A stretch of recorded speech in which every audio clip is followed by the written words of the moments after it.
¿Cómo están, hermanos? Que el Señor les bendiga. Estamos contentos de poder compartir un domingo más la palabra del Señor.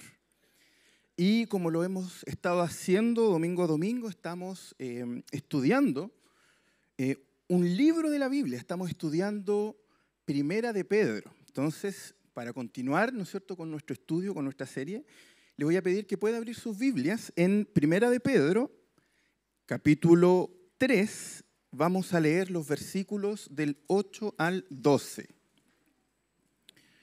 Primera de Pedro, capítulo 3, versículos del 8 al 12. Entonces, ¿lo tiene por ahí? ¿Sí? ¿Sí? Perfecto. Excelente. Ahí lo puede buscar, ¿no es cierto?, sus Biblias digitales o de papel. Entonces, vamos a leer la palabra del Señor. Dice: finalmente, sed todos de un mismo sentir, compasivos, amándonos fraternalmente, misericordiosos, amigables, no devolviendo mal por mal, ni maldición por maldición, sino por el contrario, bendiciendo, sabiendo que fuisteis llamados para que heredaseis bendición. Porque el que quiere amar la vida y ver días buenos, refrene su lengua de mal, y sus labios no hablen engaño. Apártese del mal y haga el bien. Busque la paz y sígala, porque los ojos del Señor están sobre los justos, y sus oídos atentos a sus oraciones. Pero el rostro del Señor está contra aquellos que hacen el mal. A modo de introducción, me voy a agarrar de la primera palabra del versículo 8. ¿Qué dice? ¿Cómo? Finalmente, finalmente. Entonces, una buena pregunta que podríamos hacernos para introducirnos en el pasaje sería: ¿finalmente qué? O para concluir, ¿qué? Como lo dice la NBLA. ¿Habrá acaso Pedro terminado ya su carta? ¿Hoy día cerramos la serie o no? No, nos quedan algunos capítulos todavía, nos quedan 2. Entonces, ¿qué está finalizando Pedro? ¿Qué está terminando? El apóstol Pedro está terminando una sección de su carta. Entonces yo les preparé un cuadrito para ir haciendo un pequeño repaso de qué sección es la que está terminando el apóstol Pedro, que comenzó por allá en los albores del capítulo 2, cuando nos enseñaban, ¿no es cierto?, acerca del creyente y su relación con las autoridades humanas. ¿Se acuerdan cuando nos decían que debemos honrar a todos, amar a los hermanos, temer a Dios y honrar al rey? Someternos, ¿no es cierto?, a las autoridades. Luego salimos de esa relación, ¿no es cierto?, y entramos en la relación de los esclavos con sus amos. Y dentro de las cosas que conversábamos es que, obviamente, gracias a Dios, de forma legal, ya no existe la esclavitud. Sabemos que hay esclavitud todavía, ¿no es cierto?, especialmente infantil, pero ya no estamos en un contexto donde hay esclavitud.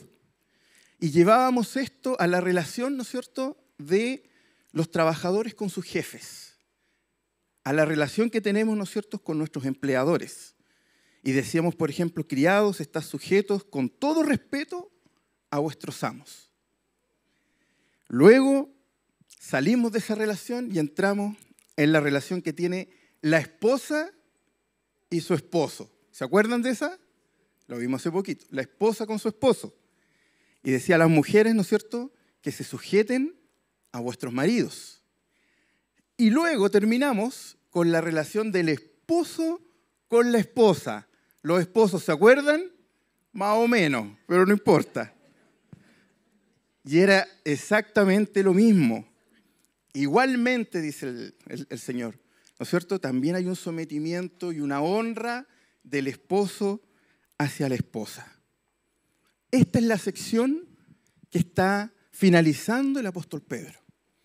Y es muy interesante ver cómo él parte de estas relaciones que son externas y empieza a achicarse y termina en la intimidad del hogar y del matrimonio. Pero Pedro no está dándonos ejemplo de con quién nos relacionamos. Lo que se ha estado mostrando a través de estos pasajes y de estas, ¿no es cierto?, y de esta gran sección es cómo el creyente responde ante estas relaciones. No nos está dando un ejemplo con quién nos relacionamos, sino cuál es la respuesta que el creyente debe tener ante el resto de las personas con las que se relaciona. Es interesante, ¿no es cierto? Pero el autor nos preparó la cancha también antes de entrar a esta sección y nos mostró algo interesante que va a marcar un poco la ruta de cómo el creyente se relaciona con las personas y con los distintos roles con los que tiene que lidiar día a día. Entonces vamos a seguir en Primera de Pedro y yo le voy a pedir que retroceda un poquito. Vamos a ir al capítulo 2 y vamos a leer los versículos 11 y 12. Le pido ahí para que lo busque.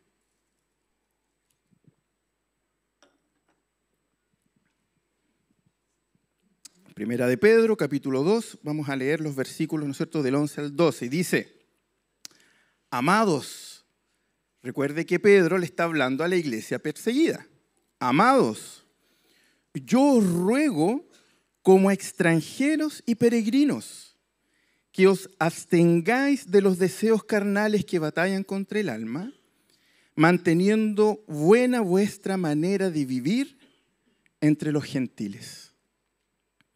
Entonces, Pedro nos fue marcando un poco la pauta y nos dice que debemos ser como extranjeros y peregrinos. Yo recuerdo, hace muchos años atrás, mi mamá tenía una fijación con llevarnos al sur y pasar todas nuestras vacaciones en el sur. Un sacrificio que uno como niño tenía que hacer. ¿Ustedes creen que yo pasaba desapercibido en el sur por allá en los 90? No. ¿Por qué creen que la gente me identificaba que yo era del centro del país? Por mi forma de hablar, ¿no es cierto? Por las palabras que usaba. Tenemos diferencia incluso con Santiago, pan batido, marraqueta, buzo, salida de cancha, por la forma de vestir también. Entonces, nosotros cuando estamos en un lugar y en una cultura en la cual no hemos nacido ni nos hemos criado, es fácil poder identificarlo muchas veces. Pedro le dice a la iglesia que debemos ser como extranjeros en esta tierra, porque tenemos otra cultura. Implícitamente está que el mundo debería poder identificar que somos de otro lugar y que respondemos a nuestras relaciones no con mal, sino con el bien, como Cristo sí lo hizo. Y vamos a enfatizar o nos vamos a enfocar en tres cosas que nos van a decir cómo hacer el bien siguiendo el ejemplo de Cristo. Y lo primero que Pedro nos va a recordar va a ser que debemos compartir las virtudes que el Señor ha forjado en nuestro corazón. La primera manera de nosotros poder hacer el bien en las relaciones que nosotros tenemos en nuestro alrededor y finalizando y cerrando esta sección es compartiendo estas virtudes. También nos va a decir que nosotros como extranjeros y peregrinos nos diferenciamos de la cultura porque al mal respondemos con bien, como Cristo también así lo hizo. Y finalmente, porque nos gozamos y disfrutamos de lo que significa tener una vida piadosa, como Cristo también la tuvo cuando estuvo aquí en la tierra. Entonces, vayamos al primer punto. Versículo 8, lo voy a volver a leer. Dice, finalmente, sed todos de un mismo sentir, compasivos, amándoos fraternalmente, misericordiosos, amigables. Este versículo comparte 5 virtudes del creyente. Que seamos de un mismo sentir, que seamos compasivos, que nos amemos fraternalmente, que seamos misericordiosos y seamos amigables. Esto es parte de cómo el creyente responde a esta sociedad o cómo vive en la sociedad. Comparte de todo lo que el Señor nos da, son importantes y Pedro remarca estas 5 virtudes. Cuando hablamos de tener un mismo sentir, ¿qué es lo que se le viene a la mente? Es una frase que en la iglesia se usa bastante.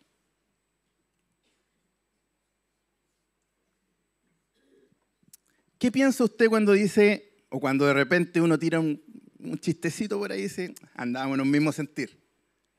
Andamos bien. Fíjese que la Biblia habla de unanimidad. No sé si ha escuchado esa palabra. Estamos unánimes. Pero la Biblia no habla de uniformidad. No habla de uniformidad, habla de unanimidad. Son cosas distintas. Dios no pide que siempre pensemos lo mismo. Dios nunca nos ha pedido eso con respecto a las distintas opiniones que nosotros podamos tener de las muchas cosas que nos puedan pasar en el día a día. Pero si el Señor nos pide, cuando habla de que estemos en un mismo sentir, nos pide que nosotros podamos tener la capacidad de escuchar al otro.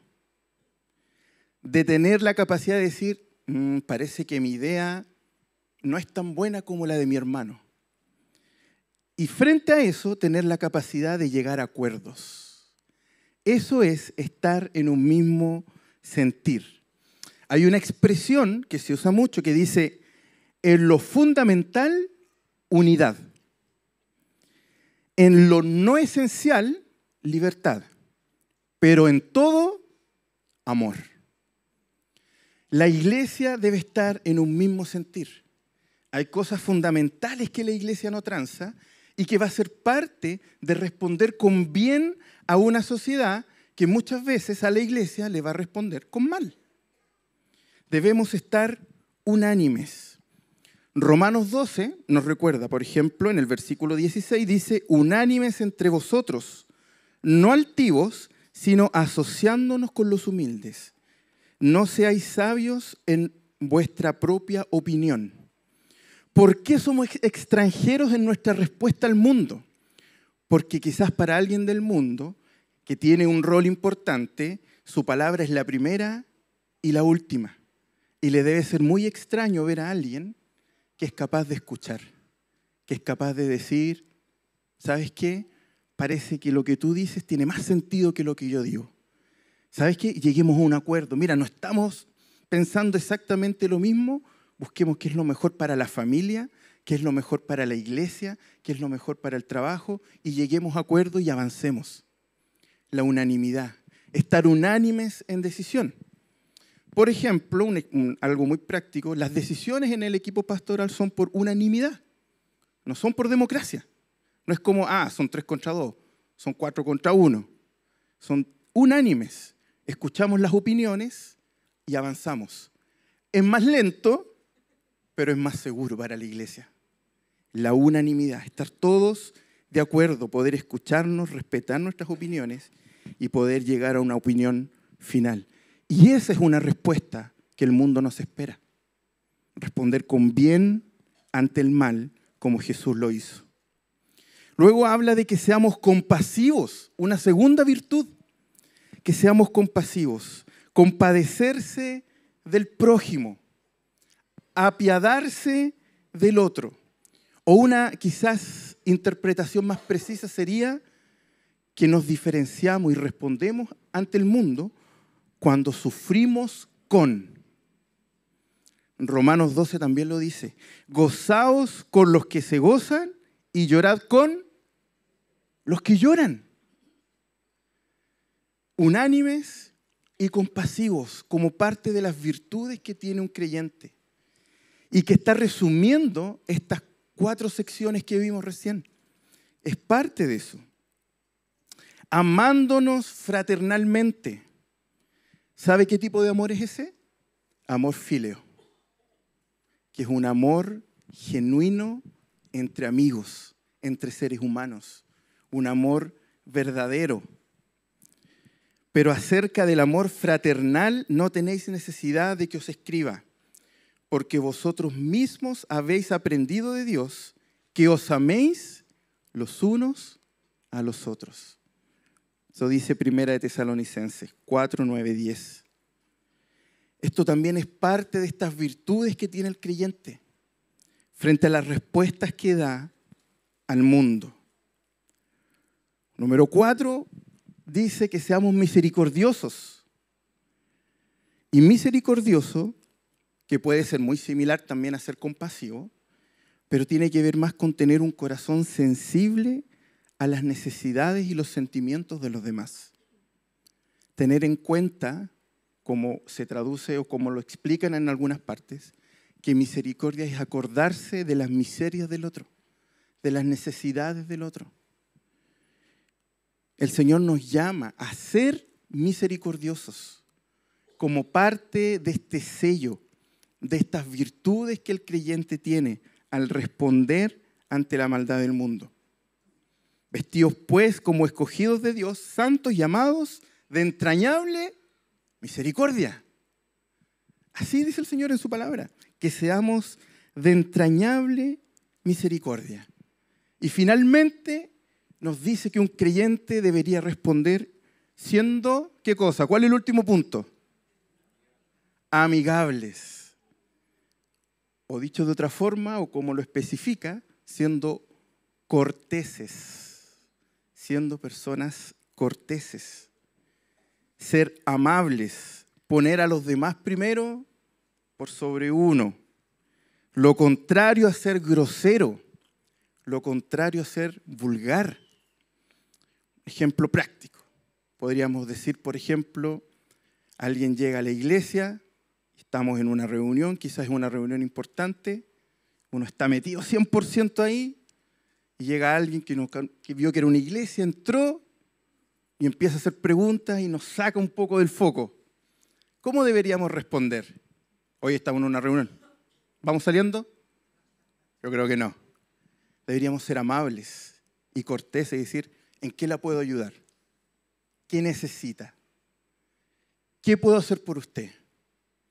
Hay que ser corteses. Esto es parte de las respuestas que un creyente da y que marca la diferencia a las respuestas que muchas veces da el mundo.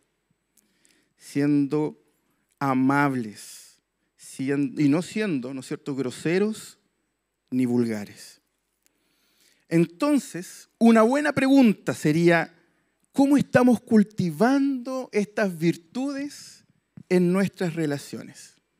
Entonces, ¿cómo estamos para escuchar las opiniones de la esposa? A ver, pónganse de pie. ¿Cómo estamos para escuchar las opiniones de la esposa? ¿O no? ¿O yo tengo la razón? Eso pasa en otros matrimonios, no en el mío, por supuesto. ¿No es cierto? La relación matrimonial es un ejemplo también de la relación de Cristo con la iglesia. Estar unánimes en decisiones. ¿Cómo estamos para escuchar opiniones? ¿Me molesta cuando me critican? ¿O no? ¿Sí? O cuando tengo un plan y alguien me dice, no, tampoco. Menos. ¿Qué pasa ahí? ¿Qué pasa ahí? ¿Cómo está la cuchara? Esa unanimidad o como la está enfocando Pedro tiene que ver con la humildad, con la capacidad de escuchar a otros y de considerar la opinión de otros. ¿Cómo estamos en compasión? ¿Cómo estamos para sufrir y llorar con el que sufre? ¿Cómo estamos? ¿Hemos apartado y sacrificado tiempo para escuchar a otros? ¿Para llorar con otros? ¿Cómo estamos en el amor fraternal entre nosotros como iglesia? Pedro le está escribiendo a la iglesia. ¿Cómo estamos con ese amor genuino y verdadero? Que dice la verdad a un amigo, pero que no busca herirlo. ¿Cómo está ese amor fraternal que estamos practicando en la iglesia? De repente, ¿no es cierto? A veces podemos confundirnos con los roles y llegar a la iglesia a demandar, cuando se nos olvida que nosotros venimos a servir a la congregación. Ese amor fraternal de respetarnos. ¿Cómo está la misericordia? El acordarse de las miserias del otro. El decir, donde comen dos, comen tres, decía por ahí una tía que tengo yo. Donde comen dos, comen tres.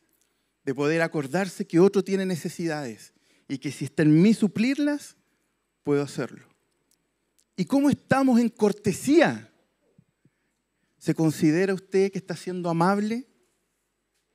¿Es usted alguien que puede recibir amablemente y cortésmente a otro? ¿O responde amablemente sin vulgaridades, sin ofensas, sin ironías que busquen herir? Es difícil, ¿no? Es difícil. El Señor nos ayude. Pero ¿sabe que en estas virtudes estamos llamados por Cristo a hacer el bien? Esto es lo que el mundo está viendo. Y esta es la forma en que nosotros respondemos ante el gobierno, ante mis jefes, ante mi esposa y ante los esposos. Y no solamente eso, las relaciones también dentro de la iglesia. Estas 5 virtudes emanan de la relación que tengo con Cristo. Porque estamos llamados por Cristo para hacer el bien. Este bien. Vamos con el versículo 9. Leámoslo juntos. Dice, no devolviendo mal por mal, ni maldición por maldición, sino por el contrario, bendiciendo, sabiendo que fuisteis llamados para que heredaseis bendición. Pedro lo que está haciendo es recordar las palabras de Jesús. Palabras que el Señor dijo en Mateo 5:44, que dice, pero yo os digo, amad a vuestros enemigos, bendecid a los que os maldicen, haced el bien a los que os aborrecen y orad por los que os ultrajan y os persiguen. ¿Qué es, pregunta, qué es mal por mal y maldición por maldición? En una palabra. ¿Ah? Ojo por ojo, diente por diente. ¿Sabe qué es eso? En una palabra, venganza. Y eso es pecado. Es venganza. Hacer justicia por mis manos es venganza. El que me la hace, me la paga, dice el mundo. Es venganza. Pero según Mateo, ¿a qué nos ha llamado Jesús? A orar. ¿Sabe que esa palabra es clave? Y muchas veces no la consideramos. ¿Sabe cuál es la clave para aquel que me hace mal? Orar y buscar el bien. Ore. Es que esta persona me tiene aburrido, lo único que busca es hacerme mal, me hace la vida imposible. ¿Sabe qué? Ore. Ore al Señor. Ore para que Él pueda mostrarse también en esa situación. El mandato de Dios ante las personas que nos pagan con mal es orar. Es la oración. No es devolver una mala acción con otra mala acción. No es devolver una mala palabra con otra mala palabra. Porque si no, no estaríamos siendo extranjeros. Si no, no estaríamos representando a Cristo. El mal, Cristo lo pagó con bien. ¿Sabe qué es lo que tiene que hacer cuando alguien lo trata mal? Orar, pedirle al Señor que lo capacite para poder tratarlo bien. ¿Sabe qué tiene que hacer cuando alguien habla mal de usted? Orar, pedirle al Señor que lo capacite para poder desearle bien. Si alguien ha estado hablando mal de usted, en su trabajo, en su familia, donde sea, pídale al Señor y bendígalo. Señor, esta persona me ha hecho mucho daño, pero bendícelo. Señor, yo te pido que a él le vaya bien, que Él pueda conocerte.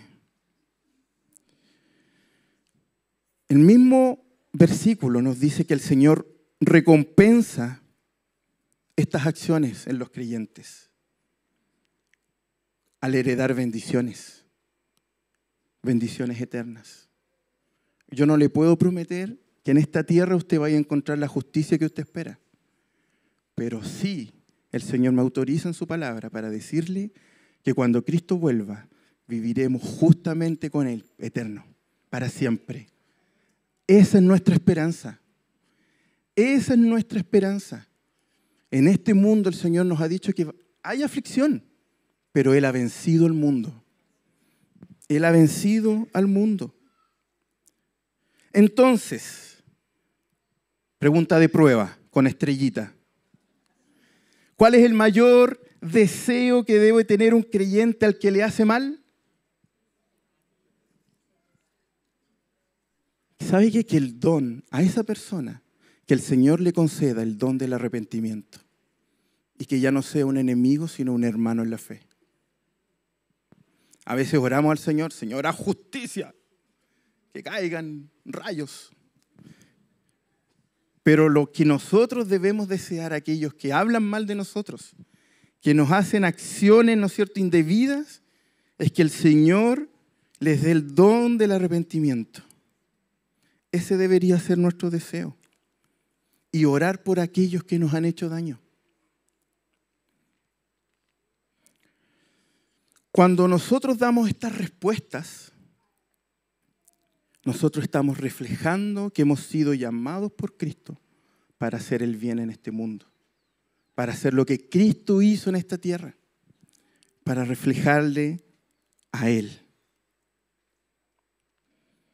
Vamos con los versículos 10 al 12. Porque el que quiere amar la vida y ver días buenos, refrene su lengua del mal. Refrene su lengua de mal. Y sus labios no hablen engaño. Apártese del mal y haga el bien. Busque la paz y sígala. Porque los ojos del Señor están sobre los justos y sus oídos atentos a sus oraciones. Pero el rostro del Señor está contra aquellos que hacen el mal. Pedro está citando el Salmo 34. Ya se había citado anteriormente también en Primera de Pedro. El apóstol está citando el Salmo 34 y está haciendo un uso doble de esta alabanza, de este poema. Porque él dice, ¿no es cierto?, que referido a nuestra vida, que nosotros hallaremos el bien haciendo lo que Cristo hizo. Nos irá bien acá. Pero también que eso va a reflejar y se va a ver evidenciado en nuestra salvación final. Pedro está usando un doble uso para citar esto. Implicaciones prácticas que tiene responder con bien al mal. Ser amable con los demás, por ejemplo, puede llevarnos a una vida más próspera en relaciones. Puede hacernos ganar la confianza de las personas.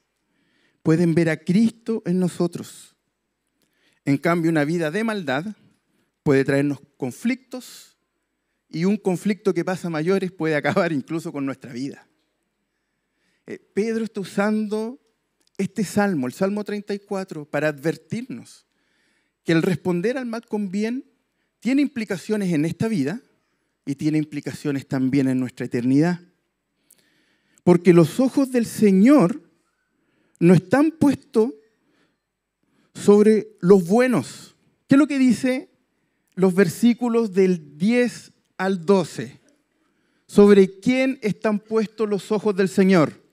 ¿Sobre los buenos? ¿No? Porque los buenos solamente pueden hacer el bien, ¿o no? ¿Sobre quién están puestos los ojos del Señor? Sobre los justos. Sobre los que han sido justificados por Cristo. Nuestra condición caída es un impedimento para hacer el bien. Pero a través de los méritos de Cristo y de su justificación, Él nos presenta limpios ante el Padre y nos capacita para poder vivir una vida como la que Él vivió, para poder seguir su ejemplo. Y nos recuerda ciertas cosas, como por ejemplo, refrene su lengua. ¿Es peligrosa su lengua? La mía también. La de todos nosotros. La de todos nosotros. Si no está sometida al control de Cristo, puede ser muy peligrosa. Santiago habla mucho acerca de la lengua. Puede ser usada para bendecir, pero también para hacer mucho daño. ¿Cuántas relaciones se han roto por nuestras palabras? Y claramente no está hablando de este músculo, ¿no es cierto?, con papilas gustativas. Está hablando de lo que sale de nuestro corazón. Es una metáfora. Refrenar nuestras palabras. No hablar engaño. No decir cosas que no son ciertas. Hacer el bien. Buscar la paz. Y los ojos del Señor están sobre los justos, sobre aquellos pecadores arrepentidos y limpiados por la sangre de Cristo, que se esfuerzan y perseveran en llevar vidas en santidad. Y es interesante cómo vuelve esta idea de la oración, de orar, de estar atentos al clamor. El Señor no es indiferente al sufrimiento que nos hacen cuando nos pagan con mal. Pero la justicia es de Él, no es nuestra. Nosotros estamos llamados a hacer el bien. Y muchas de estas cosas que hemos mencionado, que pueden sonar casi como un checklist, y decir, quizás las puedo cumplir, y empezar a marcar, sí, no, este más o menos, este sí, pueden resultar abrumadoras para todos nosotros. Y uno podría decir, ¿sabes qué? Yo no doy con el estándar, la verdad. ¿Sabes? Que de todas estas cosas de ser amable, de estar unánime, de escuchar al otro, de ser compasivo, de no responder una palabra con otra, a mí me resulta casi imposible. ¿Y sabe qué? Es cierto. Nos es imposible. A todo ser humano caído le es imposible. Incluso usted podría decir, yo no puedo. Pero ¿sabe? Hay alguien que está presente hoy día con nosotros, que recibió el peor mal de la humanidad y respondió con el mayor bien jamás visto en la historia y que jamás se volverá a ver. Y ese es Jesucristo nuestro Señor. Él pagó a la mayor injusticia que uno pudo haber visto, siendo humillado, torturado, maltratado injustamente. Él pagó con el mayor bien que nosotros podíamos haber recibido. Y si usted y yo estamos aquí hoy día, es gracias a sus méritos, a ese sacrificio en la cruz. ¿Y sabe qué, hermano? Ese Jesús que murió en la cruz por nuestros pecados, hoy vive en tu corazón. Por lo tanto, claramente tú no puedes, pero Cristo en ti sí puede. Él nos ha capacitado, nos ha llenado con su Espíritu Santo para capacitarnos y poder cumplir esto, porque esto no es moral, esto no es un ejercicio moralista. Esto que nos menciona Pedro es una respuesta al Evangelio del Señor, que hoy vive y habita en tu corazón y en el mío. ¿Humanamente podemos? No. Cristo sí puede. Cristo pudo en esa cruz. Él puede capacitarnos para responder al mal con bien, porque Él lo hizo con la mayor prueba que pudo haber pasado cualquiera de nosotros. Romanos 4:25 dice, el cual fue entregado por nuestras transgresiones. Nosotros le hicimos mal al Señor. Nosotros como humanidad le fallamos en el Edén. Fuimos rebeldes ante Dios. Pero Él en su misericordia dice que resucitó para nuestra justificación. El Señor pagó con bien al mayor mal en la historia de la humanidad. Y ese Señor habita y está hoy con nosotros también. Él vive en ti, Él habita en ti, pero Él quiere relacionarse con cada uno de nosotros. ¿Cómo vas a saber el deseo de Dios para tu corazón si no te relacionas con Él? Es imposible. Es imposible. Para ninguno de nosotros es posible. Acércate a Cristo y Él va a transformar tu corazón. Y ese corazón duro que muchas veces te dicen, ¿por qué eres tan tosco para hablar? ¿Por qué eres tan duro para hablar?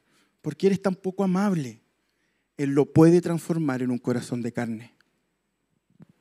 Él te puede capacitar y ayudarte a ser más misericordioso.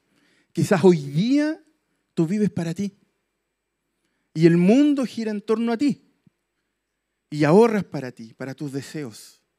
El Señor puede cambiar tu mente, puede cambiar tu corazón. Y a lo mejor eso que estabas ahorrando para darte un gusto, hoy el Señor te motiva a darlo a aquel que más lo necesita.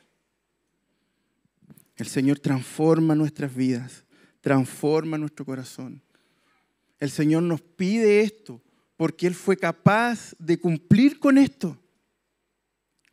Y hoy nos capacita. Muchas veces cuando uno dice no puedo, a veces es un no quiero. A veces hay algunas sutilezas con eso también. Pero si tú has confesado que eres un hijo del Señor y que Cristo ha salvado tu vida, Cristo puede en ti. Tú puedes vivir una vida como el Señor quiere que la vivamos. Porque Él nos prepara, Él nos capacita y Él nos ama. Entonces, ¿cómo hacemos el bien siguiendo el ejemplo de Cristo? Para ir cerrando.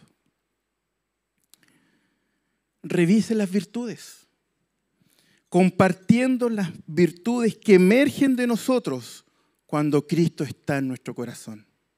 Si usted se quiere esforzar y hacerlo de manual, y decir, esto lo hice, esto lo hice, esto lo hice, no le va a ir muy bien. Que todo esto emerja de su relación con Cristo.